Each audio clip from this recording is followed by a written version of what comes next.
যারা একটু পড়াশোনা করেন মাশাআল্লাহ তারা এইটা পড়বেন, সাইয়্যিদুল ইস্তিগফার। সাইয়্যিদুল ইস্তিগফার আমার সাথে বলবেন, আল্লাহুম্মা আনতা রাব্বি লা ইলাহা ইল্লা আনতা খালাকতানি আনা আবদুক ওয়া আনা আলা আহদিক ওয়া ওয়া'দিকা মাসতাতা'ত আউযু বিকা মিন শাররি মা সানা'ত আবুউ লাক বিনি'মাতিকা আলাই ওয়া আবুউ বিযানবি ফাগফির লি ফাইন্নাহু লা ইয়াগফিরুয যুনুবা ইল্লা আনতা।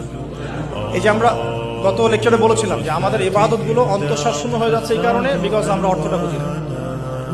এই যে দোয়াটা আপনি করলেন, নবী সাল্লাল্লাহু আলাইহি ওয়াসাল্লাম বলেছেন যে এই দোয়া পড়ার পরে যদি কেউ সকালে পড়ে রাত্রের আগে মারা যায় জান্নাতে চলে যাবে, রাতে পড়ে সকালের আগে ইন্তেকাল করলে জান্নাতে চলে যাবে।